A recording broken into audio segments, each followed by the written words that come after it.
Assalamualaikum dan salam muhibah. TPPA setidak-tidaknya meskipun ramai yang masih belum cukup memahami intipati sepenuhnya, namun istilah itu sendiri, TPPA, cukup menangkap imajinasi ramai. Dan tujuan untuk kita mengadakan dialog khas pada malam ini bagi memberikan pencerahan tentang apakah dampaknya kepada Malaysia sementelahan perdebatan dan juga polemik berkait dengan TPPA itu masih lagi berluasa pelbagai pihak, sama ada mereka cukup menyedari ataupun cukup memahami ataupun hanya sekadar mendengar di sampingan. Penting untuk kita mengetahui bagaimanakah TPPA ini kemudiannya akan memberikan kesan kepada citra rasa dan juga kedaulatan negara kita. Dan terima kasih kerana kesediaan anda bersama RTM TV1 khususnya untuk membicarakan tentang pencerahan TPPA pada malam ini. Bagi memberikan pandangan secara langsung, malam ini pasti kami membawakan Menteri Perdagangan, Antarabangsa dan Industri sendiri, Yang Berhormat Datuk Seri Mustafa Mohamed. Assalamualaikum Datuk Seri. Assalamualaikum. Apa khabar? Siri-siri jelajah menjelaskan ini saya difahamkan 1 hari 4. Besok 4 ya. Besok di Perak, minggu ni 4. Itu semua sisi untuk bertemu dengan siapa menjelaskan tentang itu. Secara umumnya kita ada 2 komponen besar. Yang pertama peringkat pemimpin termasuk pegawai kerajaan, wakil rakyat. Yang kedua kita jumpa akar umbi, umpamanya JKK, Jawatankuasa Kemajuan Kampung. Itulah template ataupun format yang kita gunakan. Jadi ini bukan perkara baru. Saya sebenarnya sudah ke Kelantan, ke Sabah, Kedah, Shah Alam, antara negeri-negeri yang sudah saya jelajah lah. Jadi besok saya akan ke Perak dan lepas tu Khamis ke Terengganu, Sabtu Pulau Pinang, Ahad Johor. Jadi inilah dalam usaha kita untuk memberi penerangan kepada rakyat, kerana penerangan ini penting. Saya dapati bahawa ramai lagi yang walaupun pelbagai usaha telah kita lakukan, ramai lagi yang memerlukan pencerahan. InsyaAllah sebelum kita pergi ke Parlimen pada 26 hari bulan Januari ini, kita akan adakan beberapa siri perjumpaan dengan pelbagai golongan lah. Jadi kali ini kita tumpu kepada masyarakat kampung, PKS, antara tumpuan selain pegawai kerajaan, kerana pegawai kerajaan mereka mempunyai pengaruh yang besar. Jadi kalau pegawai kerajaan faham, insya-Allah. Kita juga ada rancangan pada 14 bulan untuk saya menyampaikan taklimat ini kepada kira-kira mungkin 3,000 orang penjawat awam di Putrajaya. Jadi ini antara beberapa program yang sedang dirancang dalam usaha untuk meningkatkan kefahaman tentang apa dia sebenarnya TPPA, insyaAllah. Dari setiap episod Jerayawara itu, bagaimana dapatannya Datuk Seri? Apakah keresahan, kebimbangan dan salah faham itu dapat ditangani secara cermat, kemas, atau masih timbul kebimbangan-kebimbangan tambahan daripada umpamanya ada yang berpendapat pada peringkat awal bahawa kalau kita amalkan dasar-dasar membantu Bumiputera, maka kalau kita masuk TPP kita akan saman oleh syarikat.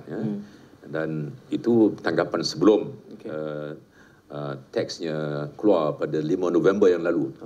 Tetapi saya dah bagi penerangan bahawa kita sudah jaga kepentingan Bumiputera, umpama dalam kontrak dasar 30% kontrak untuk Bumiputera masih kita pertahankan. Dan kita ada threshold. Threshold ini SDR 63 juta dalam batuang IMF. Sekarang ini mungkin sekitar 350 juta. Jadi di bawah itu tidak ada syarikat daripada TPP yang boleh masuk. Jadi kerja sekolah kecil ke ataupun klinik ke hospital ataupun lokal-lokal ini tidak terbuka negara TPP. Jadi pada peringkat awalnya ada yang menyatakan bahawa kita tak boleh laksanakan dasar untuk berkasa Bumiputera. Ada juga yang mendakwa peringkat awalnya bahawa masuk TPP maka tak adalah logo halal, JAKIM movement. Ini jelas juga meleset tanggapan tersebut. Ini antara contoh-contoh lah. Di mana setelah diadakan pencerahan dan setelah teks perjanjian didedahkan pada umum bermula 5 November, maka kita dapati bahawa semakin ramai masyarakat memahami. Tetapi kita tahu, saya cukup sedar bahawa saya perlu teruskan usaha ini, dan insyaAllah bukan saja saya, pegawai dan juga beberapa kementerian dan juga ini TPP ini bukan saya selaku menteri bertanggungjawab pada perdagangan, maka tugas saya untuk memimpin, tetapi di bawah saya ini kementerian-kementerian, ada kewangan, ada pertanian, ada perdagangan dalam negeri, ada pihak unit perancang ekonomi, bank negara, pihak peguam negara. Jadi bukan merupakan inisiatif seorang ataupun satu kementerian. Saya bertanggungjawab perdagangan menyelaraskan semua ini, memimpin perundingan dalam 5 tahun ini, dan terlibat saya langsung, jarang-jarang. Tak pernah lagi saya dah tanda tangan 7 FTA sejak saya jadi Menteri MITI ini, dan biasanya saya terlibat dalam 2 rundingan terakhir, mana sebelum ditandatangan muktamad saya terlibat, dan satu lagi sebelumnya, 2. Tapi yang ini daripada awal lagi lah, berpuluh terlibat, setahun 4-5 kali pertemuan mengenai TPP. Jadi saya sendiri terlibat, dan ia makan masa yang banyak. Kerana ia meliputi isu-isu baru, isu-isu yang tidak terkandung dalam perjanjian perdagangan bebas sebelum ini. Itu memang benar. Tapi kita yang kerajaan mahu ialah supaya masyarakat berlaku adil. Takkanlah semua buruk belaka. Jadi setengah-setengah yang mendontarkan pandangan mengenai TPP ini seolah-olahnya semuanya buruk belaka. Kerajaan mengakui bahawa ada cabaran, ada mungkin pihak-pihak yang terkesan, tetapi secara keseluruhannya kita berpendapat bahawa ia menguntungkan negara kita, Malaysia. Lagipun dunia sudah berubah dah. Jadi kita perlu akur dengan perubahan. Dulu pergi haji naik kapal, asap semua kan, pergi 3 bulan sampai bawa ikan bilis, macam-macam bekal beras. Sekarang dah naik kapal terbang. Dulu mula-mula peralihan daripada kapal laut kapal terbang, ada yang tak mau naik kapal terbang ni, was-was, sehingga kan kita tabung haji terpaksa memberi pilihan, nak naik kapal terbang ataupun kapal laut, peralihan. Jadi setiap yang baru itu menimbulkan keresahan lah, kita faham. Umpamanya apabila kita bina lapangan terbang di Subang, ada pemimpin politik yang pendapat itu membazir, lebih banyak nyamuk daripada penumpang. Begitu juga apabila kita mendirikan Putrajaya, ada yang mendapat ini membazir, sekarang berebut nak Putrajaya. Jadi benda yang baru ni biasanya benda ada ketakutan lah. Umpamanya sudah berubah dunia ni. Dulu kad raya, kita pergi kedai dekat raya, post office pun teruk, pening kepala nak pastikan kad raya tu sampai sebelum raya. Sekarang dah tak laku dah. Kalau saya berniaga kad raya, saya dah tak ada lingkup dah. Kenapa sekarang ni melalui SMS, kita guna mobile, jadi banyak sudah berubah. Dulu umpamanya anak kita kerja di kampung, sekarang anak kita kerja di luar. Bukan setakat kerja luar negara. Saya banyak keluar negara, saya jumpa di mana-mana saya pergi Jeddah, ke Riyadh, ke Qatar, ke Nairobi, ke Singapura lagi ramai, Indonesia, ke Manila. Kita dulu tak ada anak kita, anak Malaysia bekerja. Ini perkara baru, perubahan. Dan dulu tak ada syarikat-syarikat Malaysia melabur luar negara. Dulu yang melabur ni Amerika, Jepun. Sekarang syarikat-syarikat Malaysia melabur bukan sikit. Petronas melabur luar. Jadi dunia sudah berubah. Jadi kerajaan mahu supaya kita lihat secara adil sesuatu dasar itu ada buruk baiknya. Saya mengakui, saya tak pernah menyatakan bahawa saya ni maksum, saya ni semua betul belaka. Saya mengakui bahawa ada beberapa cabaran yang perlu kita hadapi, perkara yang perlu kita lakukan apabila kita terima TPP ini.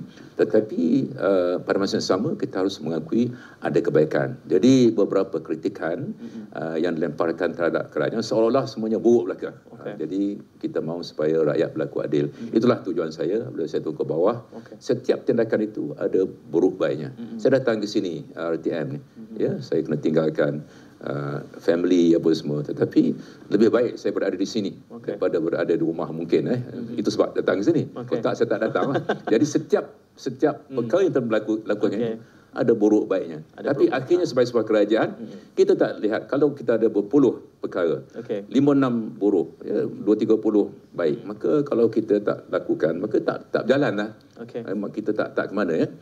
Jadi kita kena ambil pandangan terbuka, kerana dunia ni berubah dengan pantang. Dulu TV 2-3 jam malam tak ada. Sekarang bukan, dulu satu channelnya hitam putih, sekarang 24 jam. Jadi berubah. Jadi inilah globalisasi. Jadi globalisasi ini bukan semuanya buruk, ada baiknya. Pakai telefon bimbit, globalisasi, naik kapal terbang globalisasi, kad raya sekarang ni melalui pesanan ringkas globalisasi, itu kebaikan globalisasi.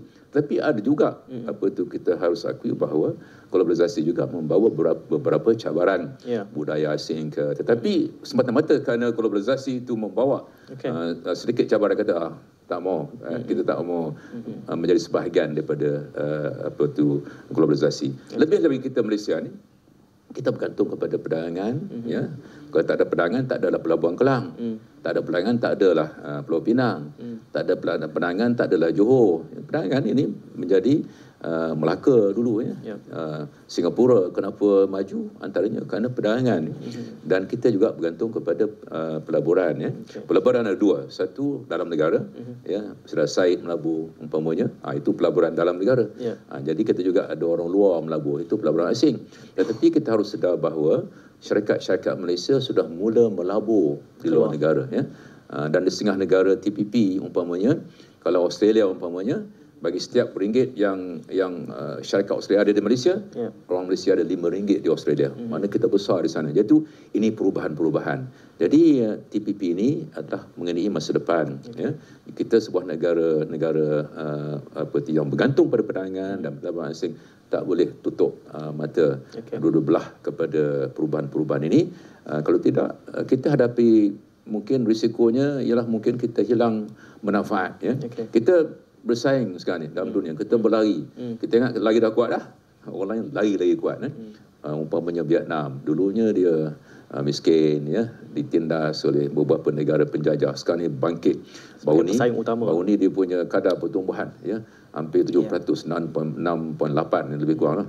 Dia jangka 6.2% tahun 2015, naik sampai 6.7. Jadi kita harus akur dengan apa berlaku di keliling. Kerana dunia dah global dah. Kita tak boleh lihat negara kita tanpa kita melihat kepada kemajuan negara lain. Itu realitinya. Jadi kita hidup dalam saingan. Jadi kalau negara-negara jiran menjadi sebahagian daripada TPP dan kita tidak, kita rasa kita mungkin kerugian.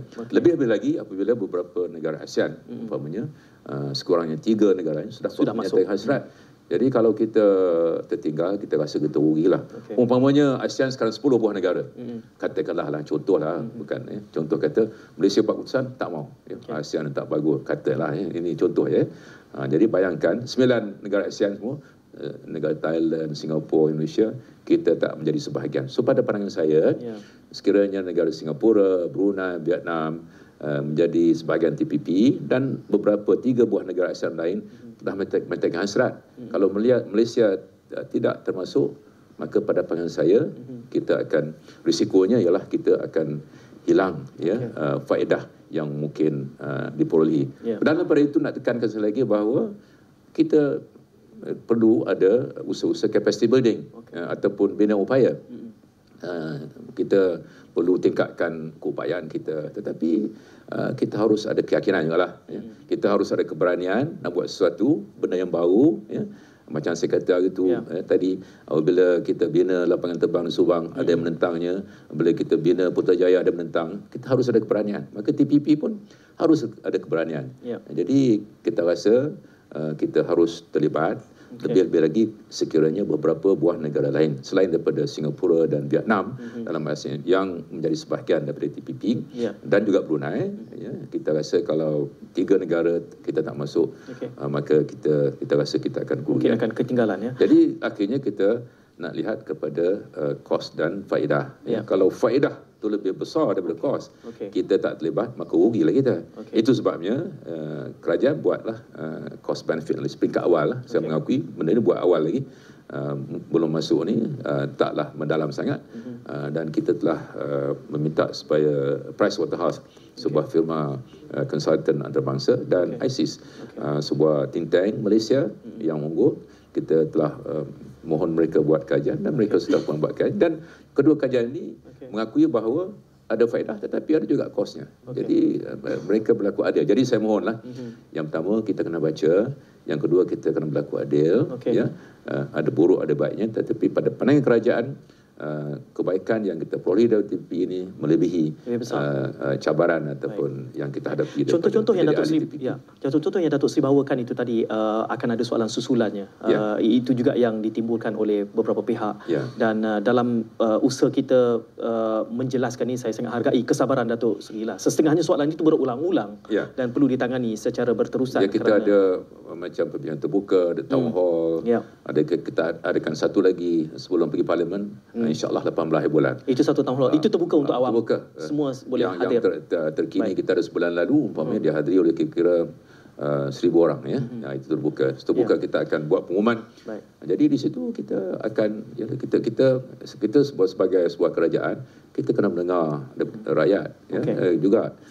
Tetapi kadang-kadang kita perlu memberi bimbingan kepada rakyat kerana rakyat mungkin tak memahami. Ini masa depan, mungkin tak nampak lagi. Hari ini mungkin kita rasa takut apa semua. Itu sebabnya kerajaan kena ceritakan ini untuk masa depan. Ini satu keperluan yang harus kita ambil kira. Antara sebab kebimbangan itu timbul, Datuk Seri, adalah kerana di peringkat awal penggubalan kandungan asas itu dilakukan secara sekretif. Ini menimbulkan prasangka bahawa government have things to hide. Justru timbulnya kebimbangan itu yang kumulatif sekarang ini. Jadi pendirian ataupun strategi di peringkat awal itu telah menimbulkan prasangka. Bagaimana itu boleh dimurni? Malaysia terlibat dalam perundingan ini bermula Oktober 2010. 5 tahun lebih lah terlibat ni. Jadi dalam apa perundingan antara negara-negara memang menjadi amalan. Kalau kita umpamanya nak berunding lah, nak kahwin umpamanya, biasanya kita tak dedah, tak masuk susah khabar lah kan. Ada benda-benda yang strategik berkaitan pertahanan ataupun berkaitan dengan dua negara-negara, amalan antarabangsanya lah. Tidak dibincang secara umum. Dalam pada itu, saya nak maklumkan bahawa kita ada pertemuan perbincangan dengan pihak-pihak berkepentingan, pihak industri dan dewan perniagaan, dan bukan MITI saja. Umpamanya bila bercakap tentang kontrak kerajaan, umpamanya pihak Kementerian Kewangan mengadakan perbincangan dengan pihak-pihak berkepentingan. Jadi bukan saja MITI, pihak lain pun. Dan saya mengakui bahawa nak bincang ni kerana rakyat Malaysia 30 juta. Untuk kita bertemu dan berjumpa semua rakyat ni memang mustahil. Tapi kami berpuas hati kerana telah mengadakan perbincangan. Saya sendiri berjumpa dengan mereka yang menentang dan saya menghormati dan menghargai pandangan mereka. Saya menghormati pandangan mereka menentang. Kita secara profesional kita berjumpa dan saya banyak berjumpa dengan mereka dan saya mengakui bahawa mereka tak puas hati kerana yang pertama mereka terkena mau banyak lagi pertemuan. Satu lagi yang jarang kali kita amalkan di negara kita ialah kita panggil satu kumpulan ahli parlimen yang terdiri daripada kerajaan dan pembangkang. Caucus parlimen khusus mengenai TPP. Ini datang daripada cadangan pembangkang. Pembangkang buat 2 cadangan saya terima. Yang pertama untuk ditubuhkan caucus parlimen, yang kedua untuk dibuatkan kajian ataupun analisis kos faedah. Analisis kos faedah datang dari pembangkang, kita bersetuju dan kita laksanakan dan sudah pun didedah kepada umum. Iaitu daripada ISIS dan juga Pricewaterhouse. Satu lagi cadangan supaya ditubuhkan kenyataan kuasa. Dan tubuh kenyataan kuasa saya pengurusi setiap kali kita adakan 15 kali pertemuan. Sekarang sudah dibubarkan kerana dah rundingan tamat pada 5 Oktober 2015, dah didedahkan pada 5 November, kita bubarlah. 15 kali kita jumpa. Jadi dalam pertemuan itu perbincangan secara terbuka. Pembangkang dan juga wakil kerajaan menyatakan pelbagai pandangan. Dan saya nak maklumkan bahawa ada di antara pandangan-pandangan itu membantu kita dalam menentukan pendirian Malaysia. Jadi berbalik kepada isu rahsia ini menjadi amalan. Apabila diadakan perbincangan mengenai perjanjian, treaty, amalan mana-mana pun, dan kita dalam negara pun, kalau ada sebarang perjanjian, biasanya kita tak dedahkan umum. Kenapa? Kerana kalau umum, maka sukar untuk kita berunding. Dalam pada itu, apa yang kita lakukan ialah yang pertama, kita adakan pertemuan dengan pihak berkepentingan. Apa juga yang kita lakukan berdasarkan kepada dasar negara yang memandu kita perlembagaan. Kita ada Perlembagaan Malaysia, maka apa juga yang kita lakukan pada pandangan kami tidak bercanggah dengan Perlembagaan Malaysia. Yang kedua, dasar-dasar negara. Dasar membantu Bumi Putra, dasar mengenai perusahaan kecil sederhana, dasar mengenai ubat-ubatan, umpamanya. Jadi inilah yang menjadi kerangka ataupun yang memandu kami, saya dalam membuat perundingan. Dan setiap kali kita keluar untuk berunding, ya, saya pergi ke Jabatan Menteri, rakan-rakan bertaklimat. Saya rasa dalam tempoh 5 tahun ni, tak kurang 30-40 kali saya pergi ke kabinet, ya, untuk mendapat panduan, dan kabinet memberi banyak pandangan. Jadi itulah proses yang kita lalui. Sebenarnya kalau kata rahsia satu batu tak benar, kerana ada pertemuan dengan pihak berkepentingan, termasuklah dengan 11 ahli parlimen, dan 11 ini 6 daripada kerajaan, 5 pembangkang. Ya, jadi saya rasa saya telah berlaku adil lah. 6 kita kerajaan, lagi banyak lagi patut kan, tapi 6 kerajaan, 5 pembangkang. Dan saya menghargai pandangan mereka, dan kita banyak mengada perbincangan secara telus. Dan banyak kali Datuk Seri menyebutkan kita perlu berlaku adil. Dan berlaku adil maknanya kita balance, ya. Kita kena tengok buruk baik, kena timbang betul-betul. Jadi kalau kita hentam saja tanpa mengira kebaikannya, saya rasa itu tidak adil. Kerana itu kita menyediakan ruang ini, dialog. Sudah 20 minit berlalu bercakap soal pencerahan TPPA ini. Saya dapati ada 2 faktor kebimbangan timbul. Satu, kerana mereka tidak mengetahui masa depan. Itu yang sedang kita jelaskan. Yang kedua, kerana mungkin ada pihak yang sudah pun melabur untuk status quo. Ya, melabur dalam status quo. Jadi tadi kalau saya berniaga kad raya lah. Kalau saya benda tak boleh tahan. Saya kata, tunggu. Betul. Jangan buat pesanan ringkas. Saya berniaga kad raya. Tak berlaku. Itulah maksud saya.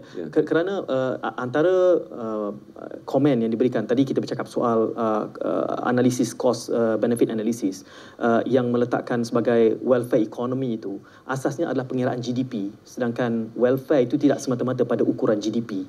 Itu antara komen yang diberikan. Jadi Datuk Seri juga menyebutkan tadi soal kita tidak mengetahui semua. Jadi pihak yang memberikan komen balas itu mengatakan bahawa ukuran cost benefit analysis pada asas welfare economy GDP itu bukanlah ukuran kebajikan yang wajar. Saya mohon Datuk Seri memberi komen. Kita berehat seketika, Datuk Seri, dan kembali sejurus selepas ini.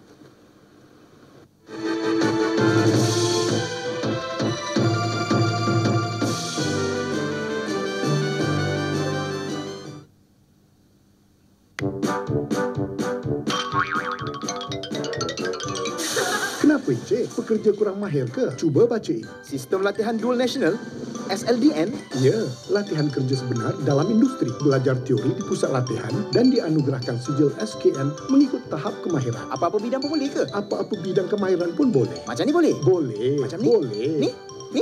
Boleh. Sila layari www.dsd.gov.my.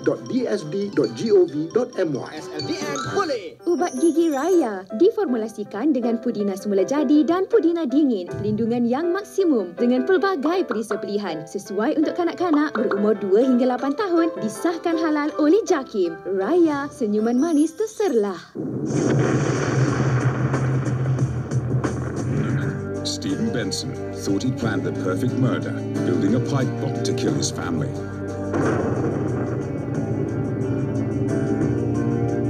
Sidney Fox believed he could use fire to disguise his monster.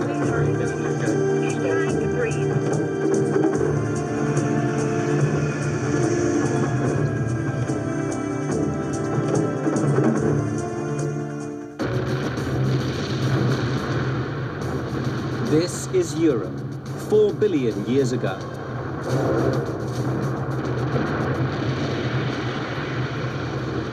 Over millennia, it cooled down to become the blue planet we know today, and Europe was born. But the continent has never stopped evolving, and fire still transforms it to this day.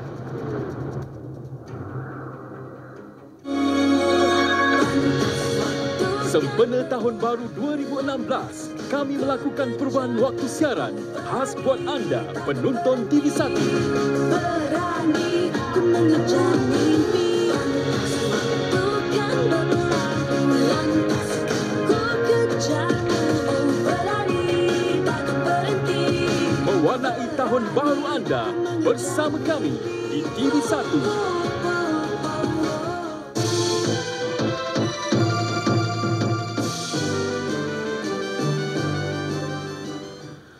Dialog khas pada malam ini membincangkan tentang TPPA bersama Yang Berhormat Menteri Perdagangan Antarabangsa dan Industri Datuk Seri Mustafa Mohamed. Banyak telah kita bicarakan tentang posisi Malaysia mutakhir ini berkait dengan TPPA. Saya gantung satu soalan tadi Datuk Seri, apabila kita mengukur cost benefit analysis itu berdasarkan kepada GDP, ada yang mengatakan itu bukan ukuran yang mewakili kebajikan rakyat seluruhnya.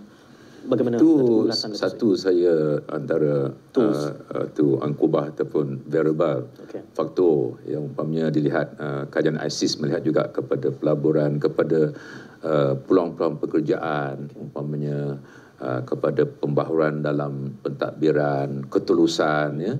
Apabila tulus maka ini akan meningkatkan kecekapan. Jadi tidak benar bahawa cost benefit melihat cuma kepada GDP, pertambahan dalam pendapatan. Itu secara ringkaslah. Tapi saya nak sebutkan di sini, TPP ini bukan satu lampu ajaib. TPP maka selesai semua masalah. Kita kena ada dasar-dasar lain, ya. Dasar-dasar untuk dalam konteks GDP tadi, umpamanya untuk agihan pendapatan. Kita ada program PPRT, ya, bukan makna TPP tak boleh buat rumah PPRT dah, ya. Ya, makna itu dasar kita. Kita nak agihkan pendapatan. Dasar kita ialah untuk menyediakan bekalan air kepada semua penduduk luar bandar dan juga bekalan elektrik. Itu adalah untuk mengagih, ya, oleh kerana ada jurang pendapatan antara kaya miskin. Dasar kita ialah untuk beri kemudahan lebih kepada masyarakat luar bandar. Maka bukan bermakna dengan TPP selesai semua masalah, ya. TPP sebahagian daripada dasar kerajaan. Kita ada government transformation dibuat oleh Perdana Menteri, economic transformation dibuat oleh Perdana Menteri. Jadi ini antara langkah-langkah yang telah lakukan, ya. Kita ada dasar memperkasa Bumi Putra, kita ada Teraju, ada Equnas, ada MARA, SME Corp, ada Maida, MyTrade, ya. Jadi ini maknanya, ya, ini institusi kerajaan akan terus main peranan untuk memperbaiki agihan pendapatan. Kan ini kebimbangan kita. Kita tahu bahawa ini isu seluruh dunia sekarang, ya, iaitu jurang pendapatan antara berada dengan kurang berada, ya.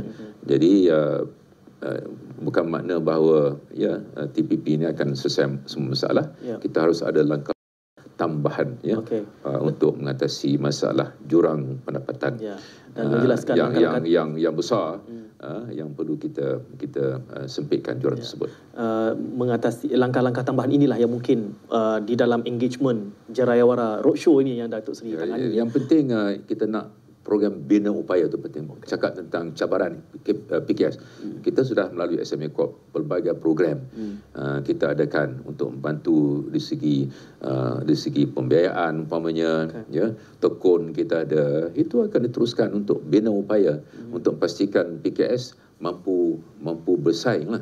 Tapi walaupun kerajaan mengadakan dasar tersebut, tidak ada jaminan bahawa kita boleh bersaing, bergantung juga kepada usaha kita, ya. Jadi dengan usaha kerajaan dan usaha kita harap kita akan mampu bersaing bukan sahaja dalam negara, tapi kita mahu supaya PKS mampu keluar negara. Umpamanya sekarang kira-kira 16-17% dari PKS Malaysia sudah pun mengeksport barang mereka. Ekspor bermakna mereka ada kemampuan untuk bersaing di luar negara untuk mengekspor. Jadi kita perlu perhebatkan lagi, dan kita sudah perkenalkan program di Madrid umpamanya untuk membimbing PKS, termasuklah PKS Bumi Putra, supaya lebih banyak lagi, lebih ramai lagi yang keluar negara untuk mengekspor. Ini tidak ada kaitan TPP, itu dasar kita, dan kita perlu perhebatkan dasar-dasar capacity building ataupun bina upaya supaya kita mampu bertahan dalam negara, dan juga kita nak lebih ramai lagi PKS mampu mengekspor keluaran mereka keluar negara. Datuk Seri ada menyebut contoh-contoh yang menarik yang saya kira kita perlu perdalam dan pertajamkan, contoh Bumi Putra, juga PKS ataupun SME, dan nanti mungkin kita perlu juga sentuh pasal ubat ni, ramai ini sensitif. Tapi tadi Datuk Seri menyebutkan soal threshold, ya. Kalau kita melihat threshold nilai ambang untuk memberi jaminan kepada pemain tempatan ini pada nilai 70 juta misalnya, untuk tempoh mungkin 10-15 tahun, nilai 70 juta itu dengan kadar inflasi yang ada akan menjadi sangat kecil, dan itu akan menjadi penentuan julat nilai ambang. Itu juga satu elemen yang diperdebatkan. Dalam TPP ini ada peruntukan untuk mengkaji review 3 tahun selepas buka puasa. Katakan buka puasa pertengahan 2018. Maka 3 tahun lepas itu mengkaji, dan 5 tahun selepas itu, dan setengah tu 10 tahun, ya, bergantung kepada perkara lah, pada isu. Jadi TPP memperuntukkan supaya ia dikaji semula. Sudah pasti satu agreement ini takkan relevan 20 tahun akan datang. Ya. Jadi ini diperuntukkan dalam TPP. Okay. Sudah pasti pada masa itu apabila diadakan review, kita akan melihat kepada harga semasa. Threshold itu relevan pada hari ini. Ya, betul. Threshold itu telah menyatakan bahawa dalam 20 tahun kita sampai, kalau kita Malaysia ni kira-kira 14 juta, bermula dengan 63 juta SDR, yang nilai hari ini kira-kira 360 juta ringgit, dan lepas 20 tahun akan turun kepada 14 juta SDR. Mana betul akan turun. Tetapi oleh kerana TPP membentukkan supaya ada proses untuk mengkaji semula, oleh hal demikian ini memberi peluang kepada kita. Kerana tak semestinya apa yang kita setujui ini akan relevan sampai sampai 20-30 tahun. Jadi ruang untuk menilai semula itu sentiasa ada. Jaminan terhadap kedudukan kepentingan Bumiputera 30% disebutkan oleh Datuk Seri itu tadi, bagaimana ianya dicakupi di dalam TPPA ini dalam keadaan tekanan-tekanan dikaitkan dengan ISDS misalnya nanti akan ini satu perkara yang dalam dunia ni tidak ada negara yang ada dasar Bumiputera macam kita lah. Kalau pergi ke umpamanya ke negara-negara yang ada peribumi umpamanya, tidak setahu kita tidak banyak negara lah, sikit sangat yang ada. Jadi ini satu perkara yang khusus bagi Malaysia. Dan yang pentingnya negara-negara lain, 11 yang lain, TPP 12 sebuah negara, 11 negara lain, Amerika, Australia, Jepun, Kanada, 11 negara lain, mereka mengiktiraf dasar Bumiputera. Kita ada dasar Bumiputera dan kita kata ini merupakan red line. Maknanya kalau kita tak dapat kompromi, maknanya kita tak akan menyertai TPP, dan mereka memahami. Kita pada hari pertama boleh mendapat jaminan bahawa akan diberi pertimbangan, akan ambil kira dasar Bumiputera, barulah kita berunding.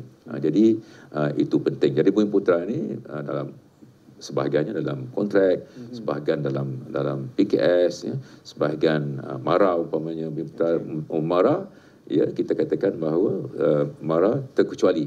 Mana MARA boleh melaksanakan dasar-dasar apa yang MARA buat sekarang. Teraju begitu juga disebut secara khusus, Teraju dan MARA akan terus dapat melaksanakan dasar-dasar untuk membantu Bumiputera. Jadi ini perkara yang penting. Maknanya kalau kita tak puas hati dengan apa ini, kita tidak akan menyertai TPP. Okey. Datuk Seri, polemik tentang harga ubat ini, saya lihat ada dua sisi pandangan yang bertentangan ini, menganggap harga akan naik atau harga tidak naik. Masing-masing punya hujah sendiri. Saya bagi satu contoh lah. Pada November lalu, diadakan sidang kemuncak ASEAN. Semasa itu beberapa ketua negara asing datang, termasuk Presiden Obama, Presiden Abe, Presiden Turnbull, Perdana Menteri Turnbull, John Key dari New Zealand, Turnbull Australia. Jadi Obama buat satu ucapan. Dikatakan dalam ucapan tersebut, dialog diadakan, satu online media melaporkan bahawa Obama cakap harga ubat akan naik. Satu lagi online media juga menyatakan Obama cakap harga ubat akan turun. Jadi pihak kedutaan Amerika telah membuat pembetulan bahawa itu tidak, Obama tak kata begitu. Tetapi terlekat di pemikiran, oleh kerana berpengaruh online media ini, terlekat dengan pemikiran rakyat sampai hari ini, menyatakan bahawa Obama kata harga ubat naik, walhal salah dilaporkan. Satu lagi online media menyatakan Obama cakap turun. Dia buat pembetulan tetapi tidak berapa diendah oleh masyarakat lah.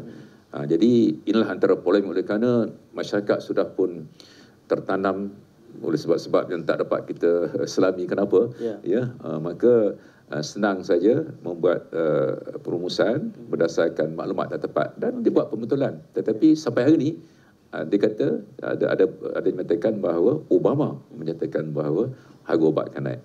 Okey, itu satu cerita lah. Tapi berbalik kepada Malaysia, bagaimana? Apakah akan naik atau tidak? Yang pertamanya, kita ada bernama patent, perlindungan, tempohnya, tempoh 20 tahun. TPP tidak mengubah tempoh tersebut. Jadi kalau harga ubat naik bukan kerana TPP lah, kerana tak berubah. TPP juga menyatakan bahawa patent perlu dilanjutkan, khususnya apabila berlaku unresolvable delay ataupun proses yang lambat untuk kita untuk menimbangkan permohonan tersebut. Dalam kes Malaysia, ya, kita punya standardnya ialah 245 hari dan itu tidak anggap sebagai kelewatan. Tak pernah lebih daripada 245 hari untuk proses paten. Jadi kita perlu lanjut dalam TPP, kita diwajibkan melanjut paten sekiranya ya kita lambat memproses paten. Jadi kita dalam tempoh 245. Itu tidak lambat. Maka kajian kata tak berbangkit ya harga ubat naik kerana paten, kerana paten sama dasar sekarang 20 tahun dan akan kekal 20 tahun. Yang pertama. Yang keduanya dipanggil biologik ni ubat dia kita panggil data exclusivity ya. Di mana kalau ubat-ubat kimia sekarang ni bermula tahun 2011 kita bagi data exclusivity 5 tahun. Kita berikan yang sama kepada banyak ubat sekarang ni biologik ya. Yang itu bukan berasaskan kimia. Jadi kita bagi perlindungan yang sama 5 tahun. Jadi bagi kerajaan tidak ada perubahan dalam dasar paten kita, tetapi pihak yang tak bersetuju tetap menyatakan bahawa harga ubat akan naik. Harga ubat ni ataupun harga apa sekali, kasut ke, baju ke, necktie ke, mikrofon ke, kursi meja ke, dia banyak sebab. Tetapi saya nak katakan di sini bahawa pada pandangan kerajaan ya harga ubat tidak naik kerana ya paten dilanjutkan ataupun data exclusivity ini ditambah ya lebih 5 tahun. Jadi tidak ada kaitan TPP. Kalaupun ada kenaikan harga, banyak lagi mungkin margin dia dan monopoli ya umpamanya ya. Kita tak boleh juga jaminan harga ubat tak naik kerana nanti jadi macam isu GST. Tidak ada siapa boleh macam sebelum currency ni. Maknanya saya dengar saya baca satu orang pakar Malaysia ekonomi dia kata nilai mata wang Malaysia tidak akan turun daripada RM4 ya, $1 Amerika. Itu ramalan. Jadi dalam dunia ni tidak ada siapa yang boleh memberi ramalan tepat. Harga minyak pun. Ada pendapat hujung tahun lepas harga minyak mungkin naik $60 ya. Yang berlaku ialah 35-36. Jadi buat ramalan ni bukan satu perkara yang bukan senang kerana bergantung pada pasaran. Tetapi untuk menyatakan bahawa harga ubat akan naik kerana TPP adalah tidak tepat. Kenapa? Kerana dasar paten dan perlindungan kepada data exclusivity tidak berubah. Antara kritik yang menyebut berkait dengan ubat ini adalah mengatakan bahawa akses terhadap ubat generik itu yang akan memberikan kesan kepada akses ni kita ada satu dasar access window. Dia kena apply dalam tempoh kita mengekalkan dasar tersebut. Iaitu setiap ubat ini hendaklah dia datang ke Malaysia dalam tempoh 18 bulan ya. Kalau mau. Jadi kalau lepas itu tak boleh lah, tak dapat protection ya.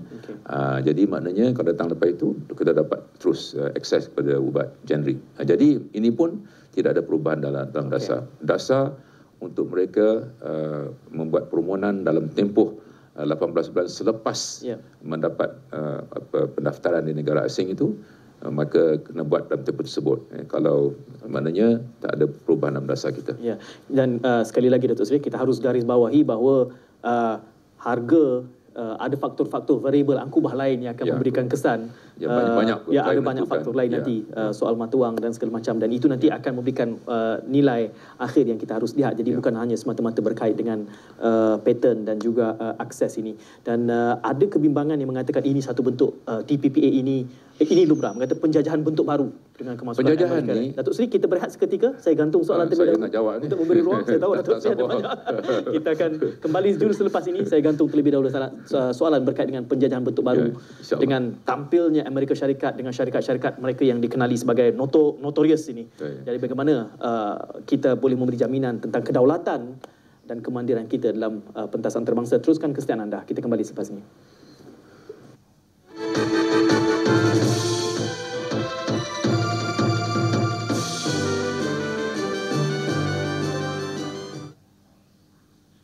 Ubat Gigi Raya diformulasikan dengan pudina semula jadi dan pudina dingin, pelindungan yang maksimum dengan pelbagai perisa pilihan sesuai untuk kanak-kanak berumur 2 hingga 8 tahun, disahkan halal oleh JAKIM. Raya, senyuman manis terserlah.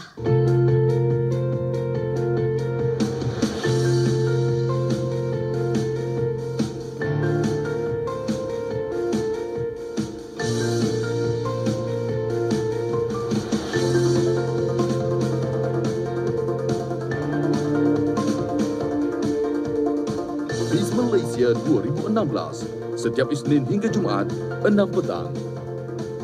Hanya di TV1.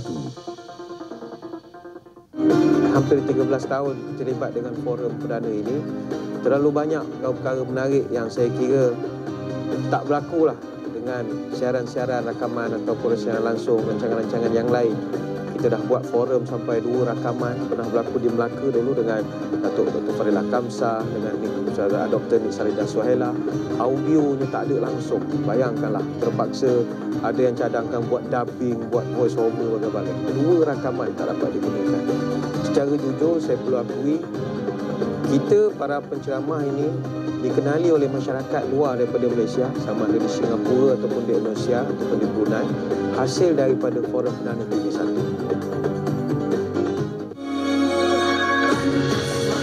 Sempena Tahun Baru 2016, kami melakukan perubahan waktu siaran khas buat anda, penonton TV1.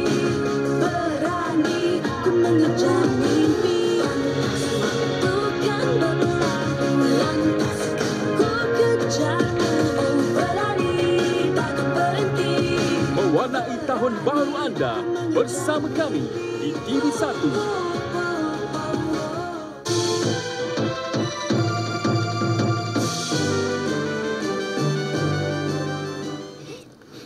Bersama Yang Berhormat Menteri Perdagangan Antarabangsa dan Industri Datuk Seri Mustafa Mohamed bercakap tentang TPPA. Saya tengok tenaga Datuk Seri, tak sempat saya nak pun tarik break ataupun soalan. Berkait dengan digambarkan bahawa TPPA ini adalah merupakan laluannya, conduit untuk Amerika Syarikat, kerana syarikat-syarikat mereka dikatakan sebagai syarikat yang dikenali sebagai notorious ya. Akan ada saja kaedah untuk mereka claim segala macam benda yang tidak masuk akal ataupun tidak munasabah yang kemudiannya memberikan tekanan. Saya nak jawab. Penjajahan bentuk baru dikatakan. Yang pertamanya, syarikat asing sudah pun berada di Malaysia. Ya, kalau pergi ke Kulim High Tech Park umpamanya, ya, di sana ada kira-kira 30 buah syarikat. Ke-20 adalah syarikat asing, termasuk Amerika, Jepun. Negara TPP di Pulau Pinang, ya, banyak syarikat Amerika. Di Shah Alam, di Johor, banyak syarikat Singapura. Ya. Jadi ini bukan perkara baru. Maknanya syarikat-syarikat asing di Malaysia itu dasar kita. Dasar kita membenarkan dalam bidang pembuatan, manufacturing, 100% boleh dimiliki oleh syarikat asing. Jadi bukan perkara baru. Ya. Kalau penjajahan bermakna benda baru yang pertama. Yang keduanya, penjajahan bermakna kita tak bercerdik ya. Dulu kita dijajah kerana kita tak sekolah. Sekarang kita profesor, doktor, ya, kita orang-orang hebat-hebat mengendalikan organisasi kerajaan swasta. Jadi dulu memang kita dijajah lah dulu, betul, kerana kita tak pandai sangat ya. Dan kita pun tak ada duit. Dia orang ada duit. Itu sebabnya kita dicucuk hidung, kita dijajah ya. Memang kita kutuk itu bentuk penjajahan. Jadi sekarang moden ni, orang Melayu, orang Malaysia, orang Cina, Malaysia, orang India pun dah berubah lah, pergi sekolah dah, ramai pergi sekolah dah. Jadi kita ada kemampuan untuk bersaing dengan individu luar negara. Yang keduanya, ya, kita dapati bahawa syarikat-syarikat Malaysia sudah mula keluar negara. Dulu tak ada. Ya. Sekarang ni pada bulan kita buat, Bank Negara buat perkiraan setiap 3 bulan. Angka terkini Bank Negara untuk bulan September 2015, di mana pelaburan Malaysia, syarikat Malaysia luar negara bernilai 600 bilion ringgit Malaysia. Pelaburan asing di Malaysia 500 bilion ringgit Malaysia. Jadi kalau jajah, makna Malaysia pun nak jajah negara lain. Saya tak mau sebut negara ni ya. Kerana kita dah 600 bilion. Amerika, Singapura, Malaysia 500 bilion ya. Jadi itu realitinya. Bermakna kita juga kena jaga ya. Maknanya yang pertama, ini perniagaan ni menang-menang, win-win ya. Umpamanya kalau Kelantan lah, orang Kelantan. Kalau Kelantan sebuah negara, Selangor sebuah negara. Kelantan ni, di Kelantan ada 1.7 juta. Di luar Kelantan ada 2 juta. Jadi kalau Kelantan sebuah negara, Selangor sebuah negara, yang 2 juta diaspora Kelantan semua duduk Kelantan. 1.7 campur 2, 3.7 juta. Ya. Kalau kita tak bergabung dalam persekutuan Malaysia. Jadi apabila kita bergabung dengan persekutuan Malaysia, orang Kelantan boleh kerja Selangor, ya, kerja kilang ke, jadi korporat ke, kerajaan ke. Jadi ada faedahnya kita kena win-win. Ya. Bukan makna Kelantan menjadi sebahagian daripada Malaysia, Kelantan rugi ataupun Selangor rugi, ya. Selangor untung umpamanya kerana orang Kelantan ramai kerja di sini, korporat ada, syarikat ada, berniaga ada, ya. Kelantan untung kerana mendapat, oleh kerana kerja di sini dapat hantar duit ke ibu bapa apa semua. Jadi kita bercakap tentang win-win. Kalau kita andaikan Kelantan sebuah negara, Selangor sebuah negara, maka harus ada, kena buat baik-baiklah. Jadi bagi saya lah, mungkin contoh, ada orang tak setuju contoh saya. Jadi TPP ni bukan macam Federation Malaysia, tapi satu pakatan perdagangan. Maknanya kalau kita macam konteks Kelantan ni, kita nak berniaga, Malaysia nak berniaga Malaysia, saya tak berniaga Amerika umpamanya, maka ini kita rugi. Jadi kita cakap tentang win-win. Apapun, ya, sekarang ni syarikat-syarikat seperti IPF melabur luar negara, UE, syarikat melabur di Australia umpamanya. Jadi saya nak tekankan, ini satu fakta yang ramai tak tahu, iaitu pelaburan Malaysia di luar negara, pelaburan asing itu 600 bilion ya, ringgit. Pelaburan asing dalam negara 500 bilion. Yang pertama, yang mana kita lebih banyak di luar negara. Syarikat-syarikat ini perlu sedikit banyak perlindungan daripada berniaga. Jadi itu yang kita bagi kepada syarikat-syarikat asing. Kita bagi perlindungan, kita jaga mereka. Macam mana kita mahu orang negara asing jaga syarikat kita, Petronas ke, UE luar negara ke, Sime Darby ke, Tabung Haji luar negara, EPF luar negara, SP Steel luar negara, banyak, ya. Jadi ini ramai yang tak tahu. Begitu juga kita ada rakyat Malaysia yang bekerja di Australia, di Singapura apa semua, ya.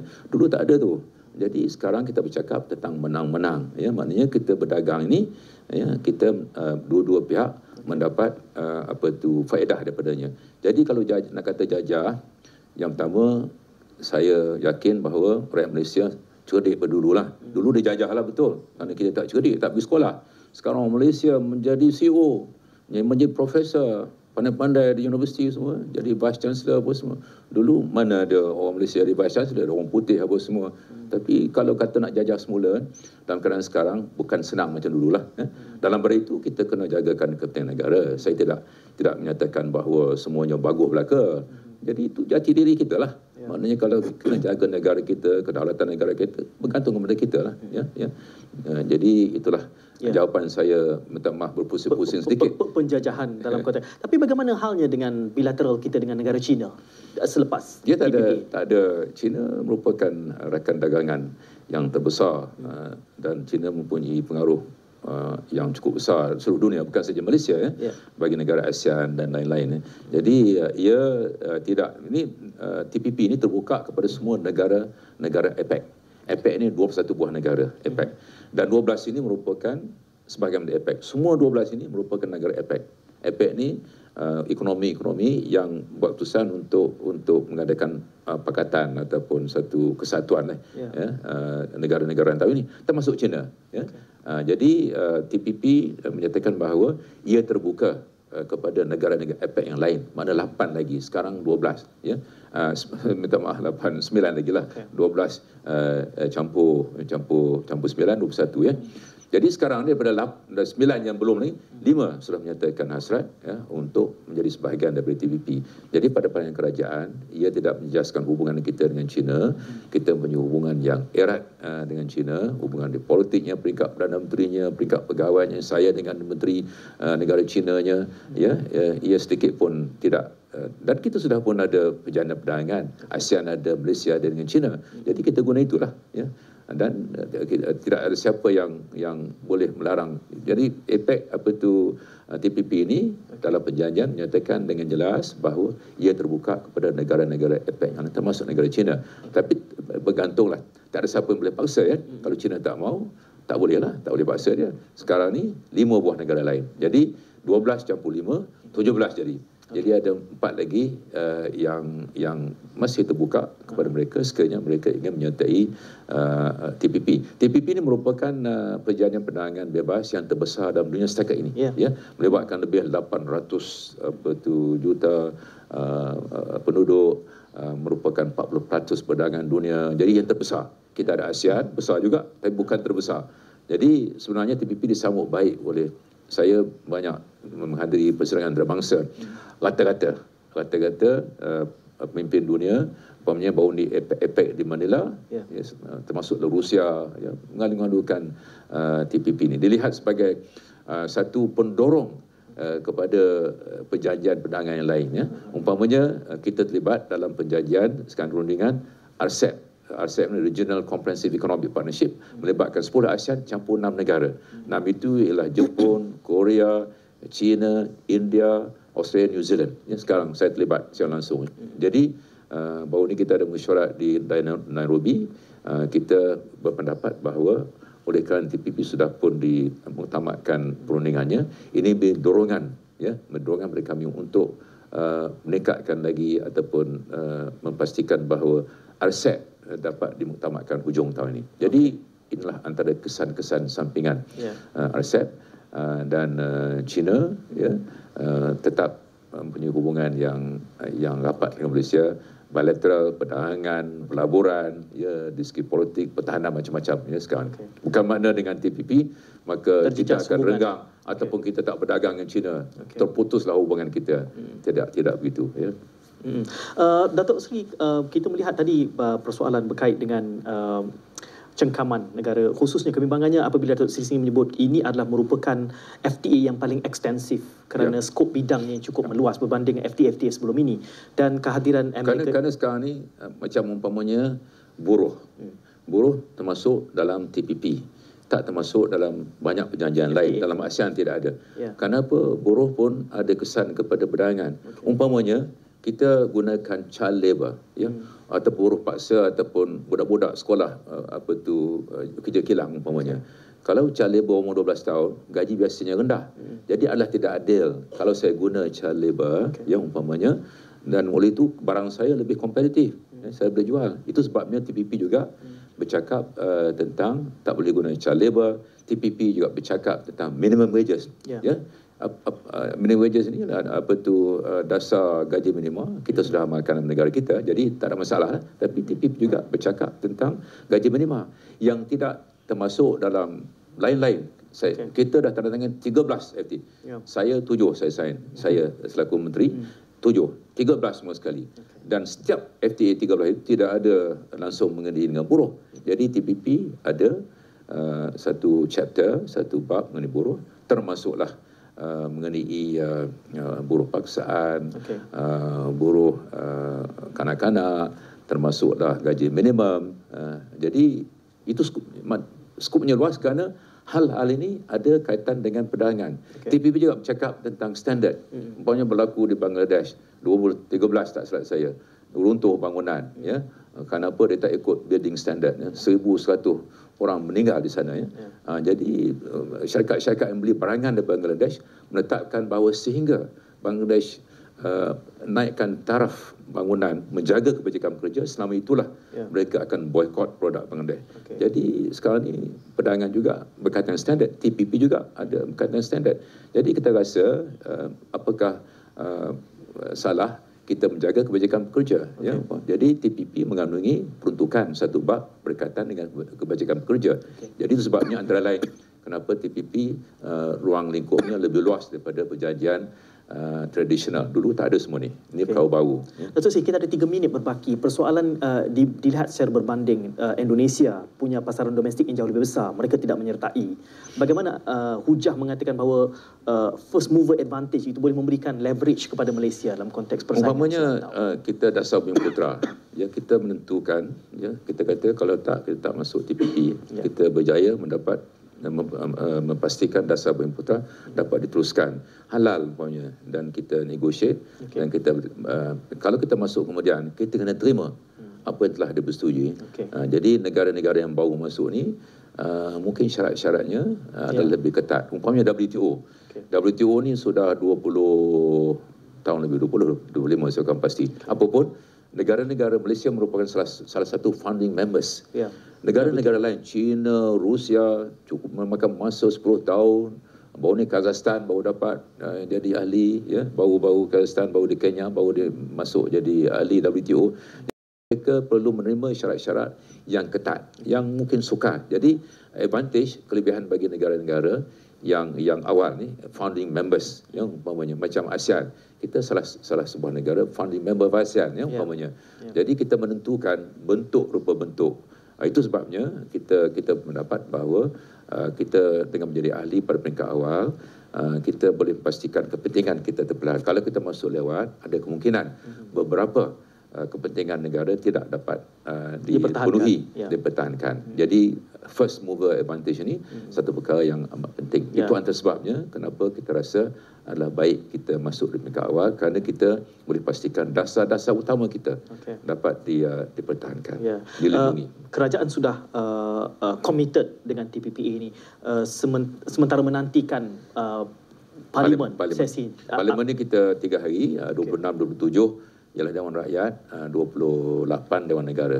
Saya akan mengadakan bengkel untuk mereka. Saya sendiri akan mengadakan bengkel 12 bulan, 1 hari, pagi dan petang. Mula-mula kita bersyarah secara umum, beritahu secara umum, lepas tu adakan bengkel. Isu-isu terpenting, umpamanya Bumi Putera, SOE atau syarikat kerajaan, mengenai ubat-ubat, mengenai kedaulatan negara. Kita akan bengkel supaya apabila diadakan perbahasan, ahli parlimen mempunyai maklumat yang terperinci tentang apa itu TPP. Ini untuk ahli parlimen, tidak kira mana-mana denominasi parti politik, semua. Semua kita panggil. Saya dah tulis surat, dah hantar dah. Saya dah hantar surat. Hari ini hantar surat kepada ahli Dewan Rakyat dan juga Dewan Negara, semua sekali. Kerajaan dan. Jadi kita ambil sikap yang terbuka. Sudah pasti ada orang kata, yalah, tapi sekarang dia kata dah semua dah muktamad semua dah, nak bincang apa lagi dia kata. Tapi yang pentingnya kita bagi ruang untuk bahas, dan kalau parlimen menolaknya sudah pasti ini akan menentukan juga penilaian kerajaan. Itu antara proses untuk memuktamadkan TPPA ini, iaitu kelulusan di peringkat sebenarnya parlimen. Di Malaysia ni kita, yang ramai tak tahu, kita satu-satunya negara yang pergi ke parlimen sebelum ditandatangan. Kita buat keputusan itu kerana kita mendengar pandangan Perdana Menteri buat keputusan. Dan Malaysia satu-satunya. PM buat keputusan. Kenapa? Kerana undang-undang kita tidak menjadikan ia mandatory, perjanjian antarabangsa ni pergi ke parlimen. Tapi oleh kerana benda ni benda yang cukup besar, Perdana Menteri sengaja buat keputusan untuk bawa ke parlimen. Ini salah satu daripada concession yang kita buat, mengambil kira pandangan rakyat tentang TPP. Datuk Seri, terima kasih banyak, satu jam yang sangat berbaloi untuk kita cuba memahami. Saya yakin masih banyak persoalan yang perlukan pencerahan, khususnya apabila media sosial ini banyak memainkan isu antara separuh benar, half truth. Jadi terima kasih kerana kehadiran pada waktu ini. Mudah-mudahan ada kesempatan lain, Datuk Seri. Mungkin nanti sesiapa boleh memberikan penjelasan secara lebih terperinci dan lebih tajam untuk kita akan adakan beberapa siri ke negeri, dan insyaAllah kita akan berikan terima kasih kerana kesabaran tonton menonton selama 1 jam. Kita jumpa lagi dalam kesempatan lain, insyaAllah. Assalamualaikum. Waalaikumsalam. Salam hibah. Datuk Seri, terima kasih banyak. Alhamdulillah.